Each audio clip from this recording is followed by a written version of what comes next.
Olá, espero que você esteja bem. Estamos de volta para mais uma unidade do nosso curso de Ciências Naturais, com textos e estratégias de ensino de ciências, de ensino e aprendizagem. Nesse módulo 2, na unidade 2, nós vamos falar um pouco sobre a importância do letramento científico na infância. Esse módulo trata de infâncias e ensino de ciências. Então, vamos alinhando os conceitos de ensino de ciências, pensando no desenvolvimento da criança e como que podemos adequar o nosso vocabulário, a forma como vamos trabalhar os conceitos, os conteúdos de ciências, de forma que o nosso público possa ir adquirindo esses conhecimentos a partir daquilo que ele já conhece e construindo novos. Então, por isso, esse módulo foca um pouco na infância. Bom, para iniciar na nossa conversa, vamos falar um pouco sobre infância e ensino de ciências e nós vamos partir de três momentos aqui. No primeiro momento, a gente vai falar de atividades práticas no ensino de ciências para crianças. Então, essa parte nós vamos falar, vamos sugerir algumas atividades, já que nós trabalhamos no módulo passado de que ciências é uma disciplina que tem a sua especificidade, a sua particularidade. Então, o modo que a gente trata a disciplina precisa ser diferente para atender à modalidade que as ciências têm. Então, um dos pontos a ser trabalhado aqui são as atividades práticas para essa disciplina, pensando nas crianças. No segundo momento, nós vamos partir de uma análise dos materiais no ensino de ciências. Verificar os materiais, os objetivos, pensar as estratégias metodológicas, o percurso do nosso processo de ensino e pensando na prática desse ensino, favorecendo a aprendizagem. E no próximo momento, nós vamos discutir um pouco sobre o discurso da prática docente. Importante fazer essa análise, fazer essa reflexão, para entender como os professores de ciência têm lidado com algumas dificuldades que podem surgir na hora de elaborar um plano de aula ou mesmo na hora de construir aulas práticas, aulas de campo, aulas de observação, entre outros tipos de atividades que podem ser inseridas. Vamos partir então do primeiro ponto, né? A importância do ensino de ciências. Então, vou trazer algumas questões para a gente refletir sobre essa importância do ensino de ciências. O primeiro ponto é compreender a realidade ao seu redor. Então, percebam que a gente está ampliando um pouco mais aquele conceito de ciências que começamos a trabalhar lá no primeiro módulo. Então, conhecer a realidade ao nosso redor, os fenômenos que ali cercam o sujeito dentro da sua realidade local, pensando dentro da sua comunidade. E outro elo que a gente pode adicionar nessa discussão é inserir o sujeito como participante, pois ele é um sujeito transformador daquele ambiente. Imagine uma criança que mora em um determinado bairro e percebe, por exemplo, em terrenos baldios, acúmulo de lixo. Ele, enquanto sujeito transformador, pode refletir sobre essa atitude e sugerir, inclusive, mudanças dentro da sua vizinhança. Isso acontece muito e é possível fazer um trabalho dentro dessas três perspectivas: compreender a realidade, os fenômenos que ocorrem dentro da natureza e o sujeito, enquanto participante e transformador, pode agir sob essa ótica. Importante mencionar que, quando falamos nos fenômenos da natureza, é tudo aquilo que nos cerca. A gente não pode só pensar na natureza, só em floresta, Parece que está muito distante da nossa realidade. Mas a natureza é aquilo que está perto da gente, é aquilo que nos cerca, aquilo que a gente interage. Outro ponto é possibilidade de desenvolver competências, desenvolver habilidades nessa área em questão, na área de ciências. Então, nós vamos ter aqui objetivos a ser alcançados no ensino de ciências, justamente para compreender esse saber científico.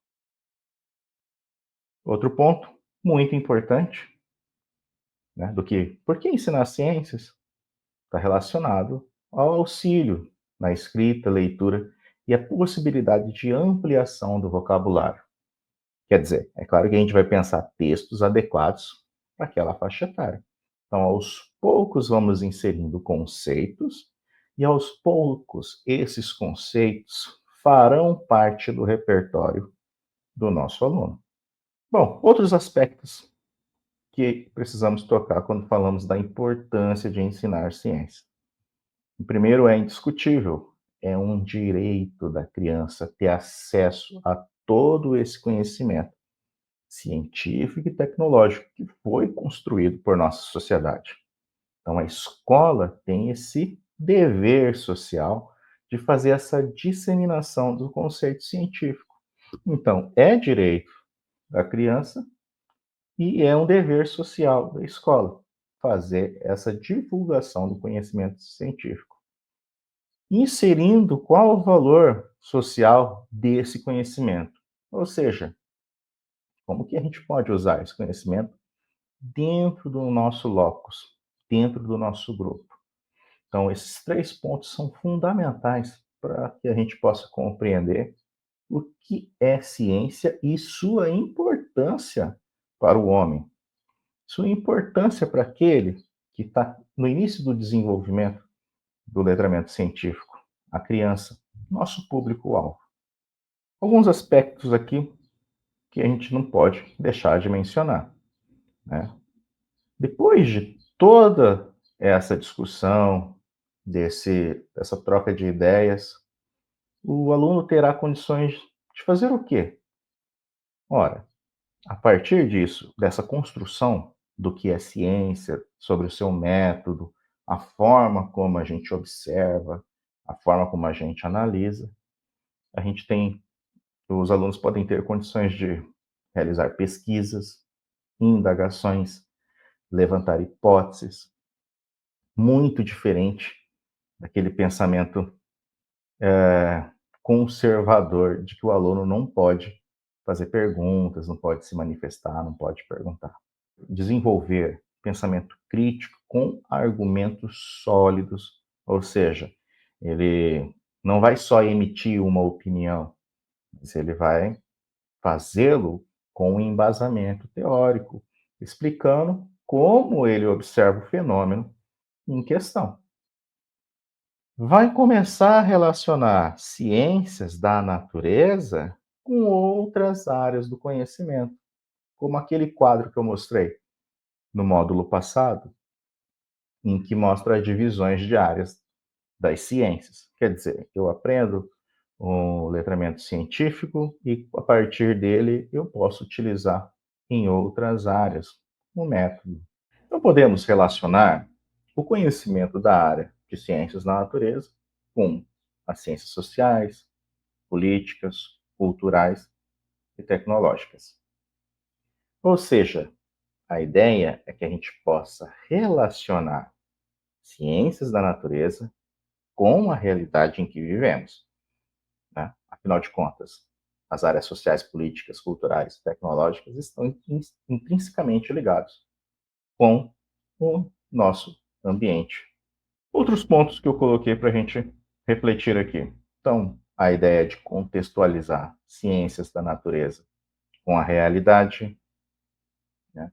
Impedir que os modelos tradicionais ganhem espaço. Se eu começo a trabalhar de uma forma que não deixa o aluno ser crítico, que eu não deixo ele ser participativo, se eu fico só na sala de aula com o livro didático, posso acabar inserindo novamente modelos tradicionais, eles voltam a ganhar espaço na sala de aula. Então, uma das formas é sempre trabalhando de forma dinâmica. E relações que a gente pode fazer alguns elos, como ser humano, meio ambiente, ser humano e corpo, ciências, tecnologia, terra e universo. Quer dizer, cada aspecto desses conceitos pode ter um elo entre o outro. E ah, o estudante ele pode começar fazendo essas relações de funcionamento de uma estrutura com o funcionamento de outra. Isso faz parte do ensino de ciências. Um ponto importante aqui, que a gente pode refletir, é sobre a forma de ministrar as aulas. Até provoco ali deixando um quadro, giz e apagador. E geralmente são esses instrumentos mais utilizados, né? Ainda se mantém essa realidade em alguns lugares. Lousa, giz e o livro didático. A gente precisa alterar essa abordagem, né, para um modo onde o aluno seja participativo e produtor do conhecimento. Então, o professor ele não é só alguém que passa a informação para o aluno, mas ele contribui na elaboração e parte para a orientação. Isso significa dizer que o aluno que está movimentando todo esse processo de conhecimento. Se o aluno, se é ele quem movimenta esse processo, então vamos dizer que isso tem algum significado para ele. Por isso que nós utilizamos o termo aprendizagem significativa, porque é ele próprio que faz esse movimento e começa a fazer a associação dos conceitos que ele aprende com o meio onde ele vive. Ainda sobre formas de ministrar as aulas, a gente tem aqui alguns objetivos de aprendizagem, né? É claro que no material de leitura obrigatória você vai encontrar muitos outros, né? Que a gente vai tocar em alguns deles apenas. Então, um dos objetivos de aprendizagem está com o professor fazer a seleção do material, né, do conteúdo, de acordo com as habilidades que ele quer desenvolver. Então, a partir disso, o professor vai pensar nos seus objetivos de aprendizagem, aliando o conteúdo com a habilidade que ele quer desenvolver no aluno. Quer dizer, não é algo aleatório. Ele não vai simplesmente chegar na sala de aula, ministrar um conteúdo que está na sua estrutura curricular, sem pensar nessas habilidades que ele quer desenvolver do aluno. Então, ele pensa no conteúdo, ele pensa nessas habilidades, e aí que ele vai traçar um objetivo da forma mais adequada que ele vai desenvolver a sua prática docente. Então, esses objetivos de aprendizagem nos anos iniciais vai estar relacionado com alfabetização científica. Então, novamente, reforçamos aqui que a seleção de conteúdo ela está intimamente ligada com o interesse do aluno.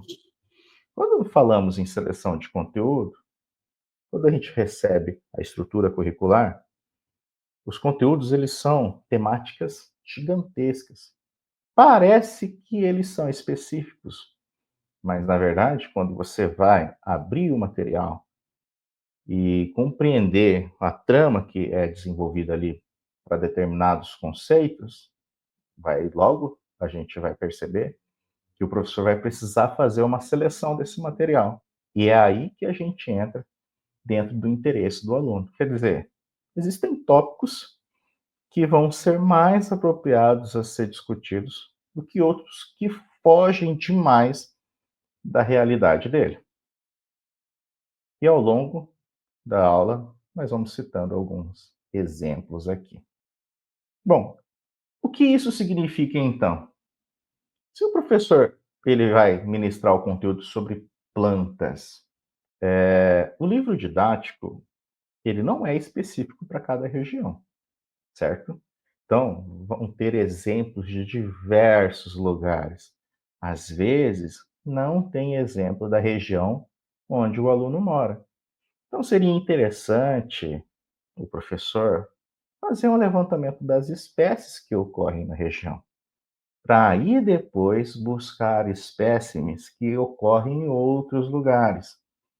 O aluno conhecendo a estrutura, que é o exemplo das plantas que eu estou utilizando, das plantas próprias da sua região, próprias do bioma em que ele vive, a partir daí ele passa a ter conhecimentos de outras características e o porquê dessas características. Outro exemplo é: vamos usar então as frutas típicas da região, que os alunos consomem, que os alunos conhecem, ou aquelas frutas que pouco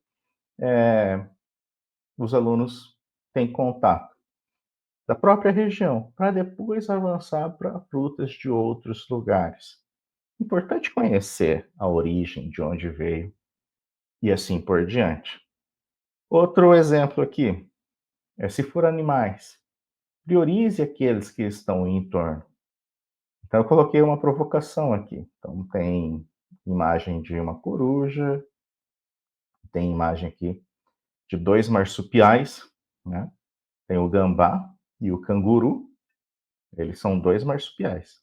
Marsupiais são aqueles animais que têm uma bolsa para carregar o filhote. O gambá tem também.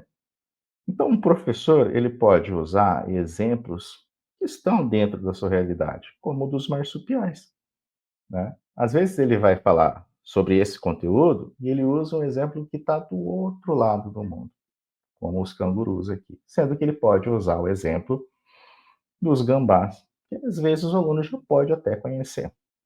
Ao estudar os temas saúde, recursos tecnológicos e meio ambiente, também usar o primeiro ponto de partida, a realidade em que todos estão vivenciando.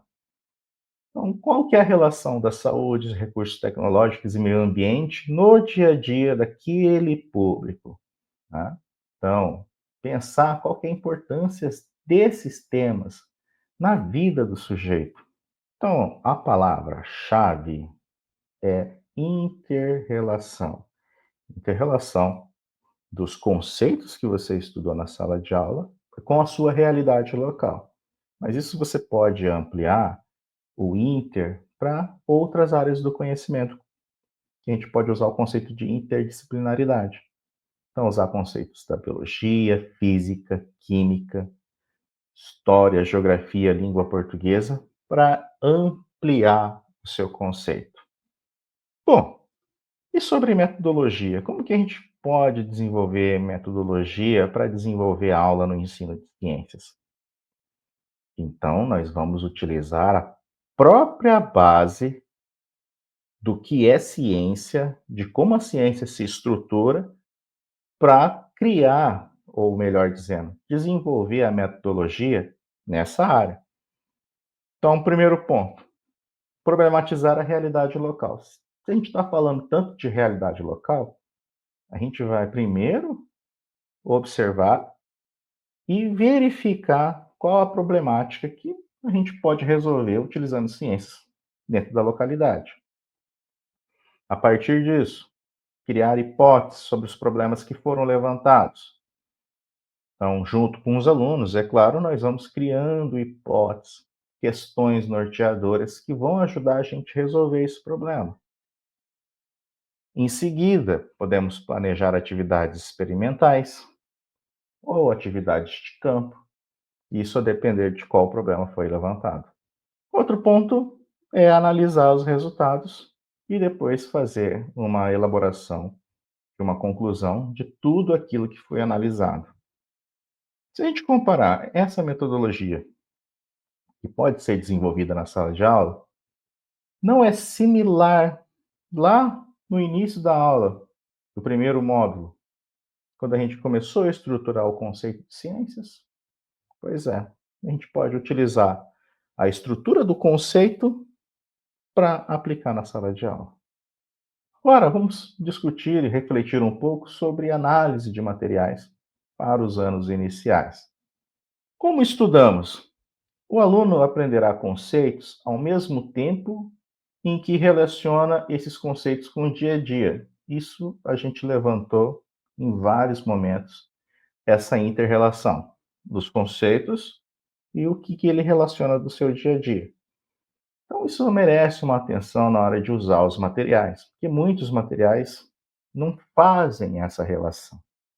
E é lógico que não, porque não tem como você fazer um material que é para uso geral em contextos específicos. Então, o professor precisa fazer essa orientação, essa articulação para as realidades locais.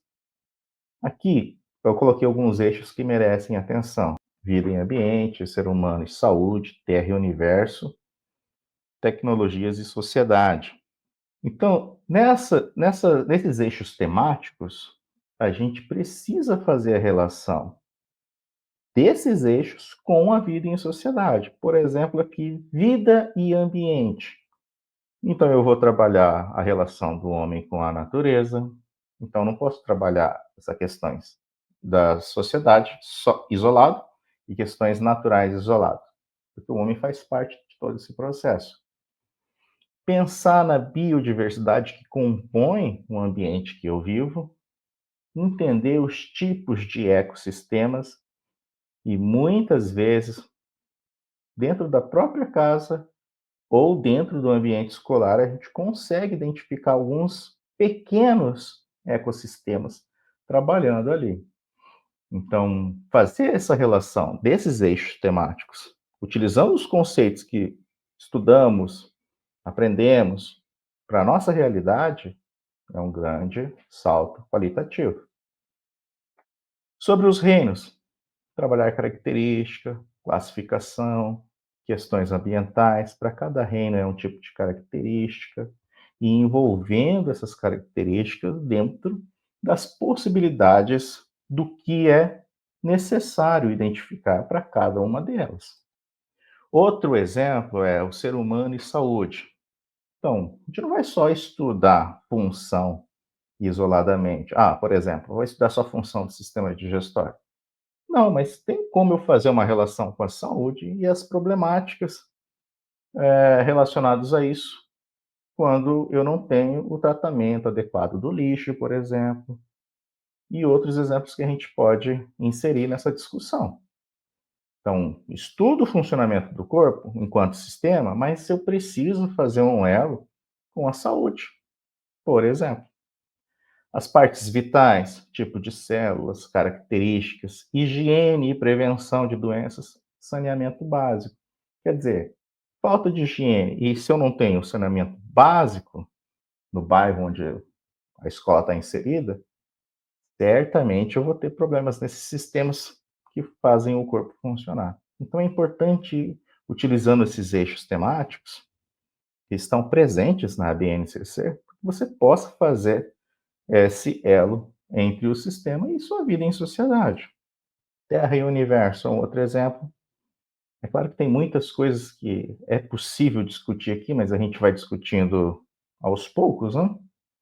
Então, Terra e universo, planetas, sistema solar, ciclos sazonais, que é uma boa possibilidade de trabalhar com o tempo em relação aos ciclos, movimentos planetários.